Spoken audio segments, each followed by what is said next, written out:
One anime series that is very controversial and is very polarizing is the anime series Onimai, I'm Now Your Sister. I made a review on it, but never really went to the more controversial aspect of it. I didn't want that aspect of it to affect my review. But considering this video is not a review, I will now actually talk about why this anime series was so controversial. If you've never heard of this anime series before, the premise is basically the main character's sister turns the main character into a girl in order to help him become more outgoing and to stop him from being a shut-in. She does this by putting medicine into his body without getting his permission first. The main character must now adjust to his new life as a girl. You can understand why this sort of premise would seem very odd to people. I have never seen an anime series quite like this. By that, I mean anime series that made people view the anime series from so many different viewpoints. There wasn't just one simple way to view this anime series. The reason for that is pretty obvious.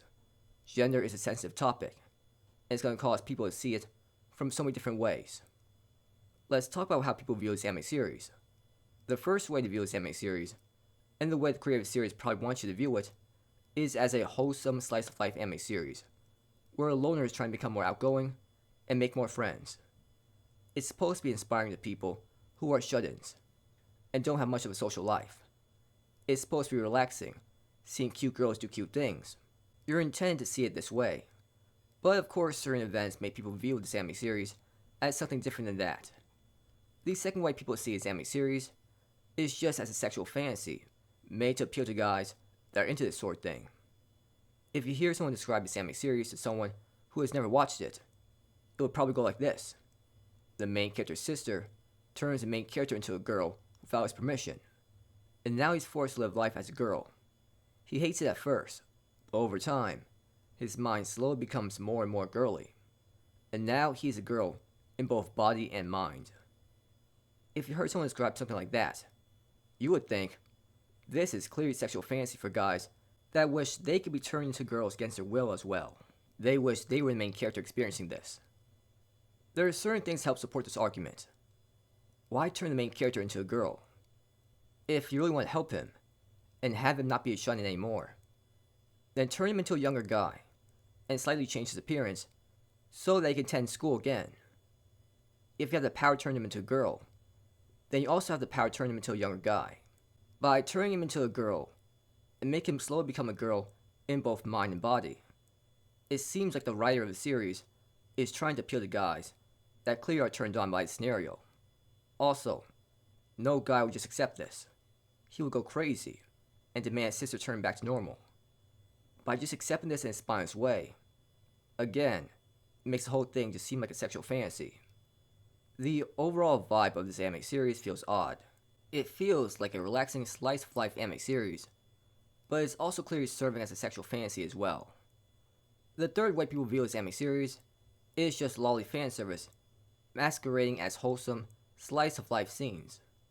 The main character looks like a lolly, so people are going to be hypersensitive to anything that makes him lewd. Sometimes the main character is wearing outfits that show some skin, like in this picture. If this was a high school anime girl, no one would care. But considering the main character is a lolly, showing some skin will make people freak out. Not to mention, there are times when the main character is trying on a bra or taking a bath. And of course, people are going to freak out about that. The opening song for this anime series did seem lewd, with the main character in a bunny girl outfit, and you even see the main character sitting on a large banana, which did seem very lewd. So the scenes in this anime series itself aren't that lewd.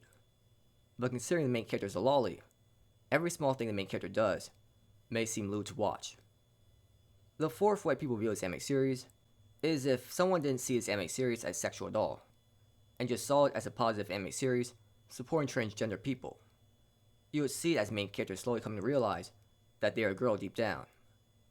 You see moments that support this, where the main character realizes they're actually enjoying life as a girl. The main character has a choice to turn back into a guy, but they like how their life is now. You see many comments from transgender people in the comment section, saying that, wow, this main character is so relatable. So you can understand why this anime series is seen as controversial and creepy by some people. The forceful aspect of it at the start of the anime series makes the anime series seem like a loose story. The way the main character is shown makes it seem like a lot of fan service, and some people clearly don't like the implied transgender aspect of it. The creator of the series probably didn't intend for the series to be viewed this way, but when you make the main character look like a lolly, when you make the gender bender scenario feel so forceful, when you have the main character seem like they accept being a girl, you can see how many people will draw so many different conclusions from these scenes. If the creator of the series had just made a more traditional gender bender anime series, no one would really care or be upset. But with everything being so forceful at the start, and because you see the main character's mind becoming more and more like a girl, it makes the anime series feel either too sexual, or it's trying to send a message about being transgender. I can see how some people can see this anime series as wholesome, and some people can see it as creepy. Even if you like this anime series, you have to admit, seeing the main character being forced into becoming a girl does feel weird. I don't care how creepy an anime series is. Like I've said many times, fiction is just that, fiction. It's not real, and I don't care what messed up things are being done. I only care if the anime series is entertaining or not. For me personally, I found this anime series as relaxing to watch. But I don't really care if there's a season 2 or not.